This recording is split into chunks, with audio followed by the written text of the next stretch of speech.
Nick, Ferrari and Sonia Sodha are here now to look at some of today's top news stories. Good morning. Good morning to you. So the first one that we're starting off with, do younger generations understand the importance of VE Day? And you had a poll on your radio station. I did, and the origin of this was I was talking to a government minister, I won't name them, and how many staff they'd employed, and I said, good Lord, this would be enough for the Normandy landings. This was a few months ago.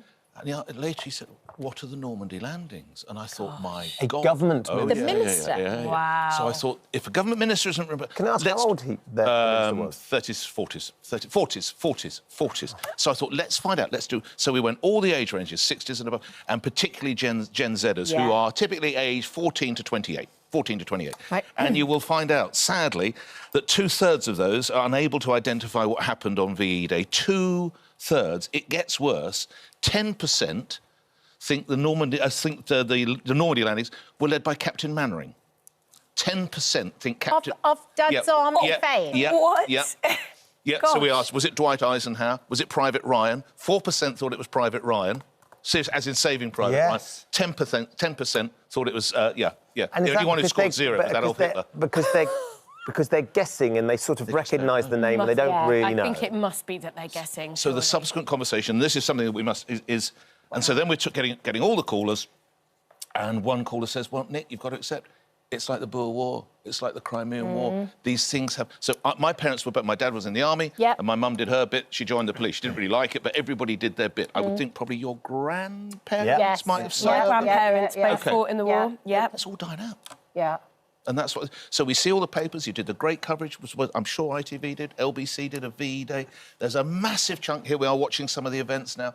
There's a massive chunk of people who have no idea what VE Day is, as this survey said. Yeah. So, and interestingly, I think, Sonia, seeing Prince George carrying out his most important duty to date, I think, yesterday. Absolutely. So he was speaking to a D-Day a veteran, Alfred Littlefield, who's 101, and he said to him, it's very important that you're here today because we need to use days like this to talk to the younger generation, that's you, Prince George, so you understand what was given up and what was sacrificed. And I think that's what's so kind of worrying about this statistic, really, which is that there was a whole generation of people who sacrificed their lives so much in order to give us the freedom that we've got today. And we must never forget that. And it's very striking, this figure. It says to me that we're not really... We talk about it at the big occasions, like the 80th anniversary of VE Day, but we're not conscious of it enough in between. I also wonder whether there's something to something about this, which is that in today's day and age, it's not like you all sit down and watch the news together. People don't really watch terrestrial TV as much anymore. Everyone goes off and does their own thing at home. You can watch Netflix. So big national events like the 80th anniversary of VE Day probably bring us together around the TV or around a community event, maybe less than they would have done 20 or 30 years ago. What do you think, Nick? I do, but I think that we need to show how relevant it is. The situation we have in Ukraine is as a direct result of what these brave men and women that we're remembering, the royal family saw there. So what we need to be doing in our schools is, does it really matter if they know what Gold Beach, Sword Beach... No, probably not. Does it matter that they can see that is why we have the conflict with Putin in Ukraine? Yes, that is what...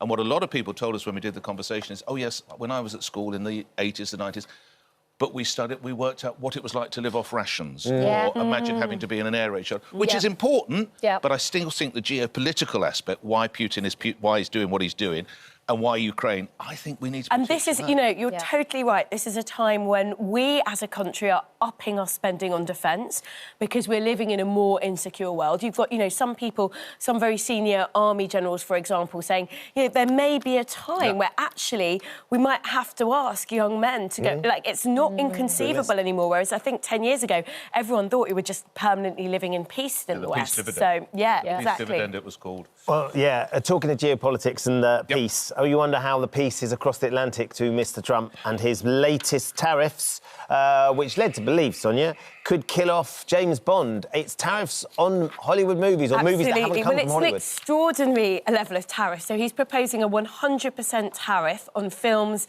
that are made abroad, that, that companies want to show in the US, in order to try and give Hollywood a boost. But obviously, the flip side of giving Hollywood a boost by charging these kinds of tariffs is that you're going to make it almost impossible to make films outside of the United States. So we've got a huge tradition in this country. We've, produced amazing films like James Bond, Harry Potter, and lots of these are films that go on to do incredibly well in the US. Paddington is another one, for example. But this is really going to hurt film production companies. And it's an industry that's already in difficulties, I think. And so this could spell very bad news for the British film industry. I'm sure there's going to be a lot of efforts from British ministers, the British ambassador, to try and sort of nudge the White House away from this. But the problem is that that's quite tough. I don't know how you nudge. I just Donald. wonder. No, So exactly. the reason He's nudge-proof. The reason the film industry has developed in other countries is because it's so expensive to do it in Hollywood. Yeah. Right. So it's become cost prohibitive. Do you think any of this is going to survive? No. What, this idea from Trump? Yeah. No. This is worth £5.6 billion to the British economy. 86,000 people work in the film industry. Let's get this out there. He had Jon Voight, who is a very rare thing. He's a very famous actor who is Angelina a Republican. Jolie's dad. Angelina Jolie's dad, who is a Republican. He went and stayed with Trump at Mar-a-Lago the weekend before last. He's obviously said, Mr. President, the film industry is in the most appalling state. You've got to do something about it. We can't make moves. So he said, well, hey, I love tariffs. Tariffs are my favourite word. That is where it come from. It will never happen, because if we're all making a movie... if we're all making a movie, let's just shoot one scene in Manhattan or one scene in Los Angeles or one scene... And then you get busted out. Well, you've got American content. So I would have thought... Would that be enough, do you think? You've got to think. Well, so he's then going to put tariffs on his own film production? Yeah. I don't see how it will fly. I hope it doesn't fly. The industry's too big. So basically there's no way of policing He's just been sitting there drinking Coca-Cola with Jon Voight and having chicken Playing McNuggets golf. and deciding, playing golf. Right, I'm going to get tough on this. This is the next thing that we're going to get You're on right, about. Nick. Yeah. Well, he's not going to open Alcatraz. This is the other mad idea. He wants to reopen Alcatraz jail. These things aren't... Unless they can make a movie about it. Oh, yes, that's The Rock true. 2. The Rock 2. The Return of the Rock. That's true. And Sonia is still with us, taking us through today's biggest news stories. Big documentary aired in Russia over the weekend, marking a quarter of a century that Vladimir Putin has been in power. How did they celebrate, Nick? A little bit of MTV Cribs. Gosh, you remember Cribs, yes. You see Vladimir Putin making tea for state TV reporter Pavel Zarubin in a small kitchen. Here we are. That's him showing off his...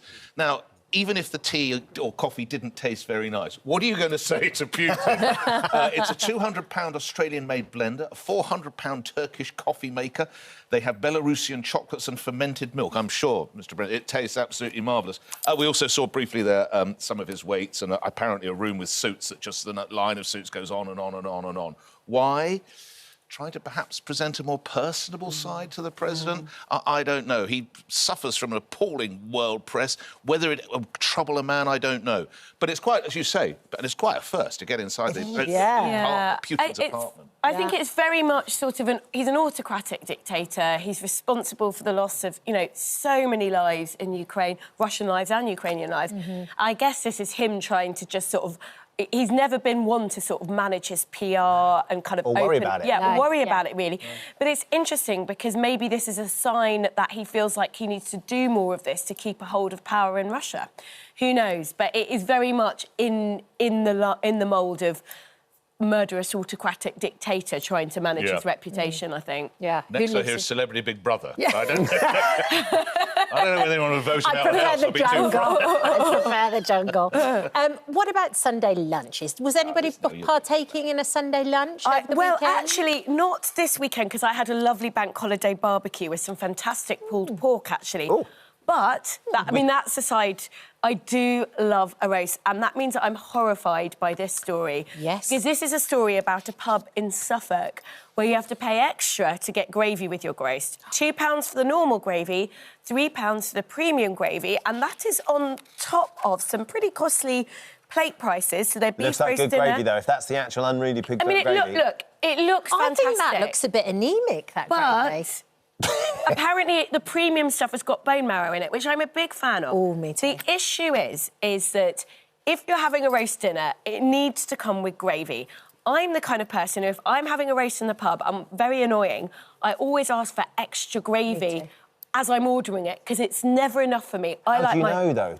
It's just never enough. know. I love my roast potatoes, dripping in gravy. I love my Yorkshire swimming in a sea of gravy. That you could dive on into. Exactly. So I'll come to the healthy member of the panel. Sunday lunch yours anytime. Who is far more discerning when it comes to the ingredients. I mean, I know I have sort of overindulged in most foods and wines.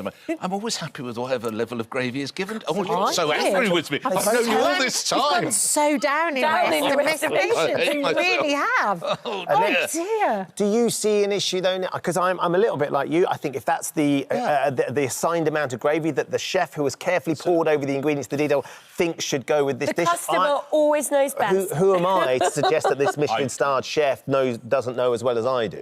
I think if you're spending £32.50 for your roast beef, £27 for your roast pork, you should expect some gravy. If there's a charge for premium gravy, I don't know, is bone marrow expensive? I don't know. I think so. OK, right, well, sir, this is your regular gravy. Yeah, I think, yeah. This is a Catini fry. Get a bucket out. And if you want that, that's an extra £3. I can get that one. It's a cat van. Do you know what else I really hate? While we're on condiments, there are some places now where you have to pay extra for ketchup, for mayonnaise. I don't like that either. Especially because actually, if I have a roast dinner, I'll also ask for ketchup to go over my roast potatoes. Really? Yeah. Ketchup with your roast? Oh, well, hold on. What? Yeah. Now, has she gone down in your estimations now? Yes. The slippery slope to oblivion now. We have been running a poll as to whether you believe you should be able to charge extra or not for the gravy that doesn't come. Have we got it on the screen? Where's it going? On the screen there. Let's have a look.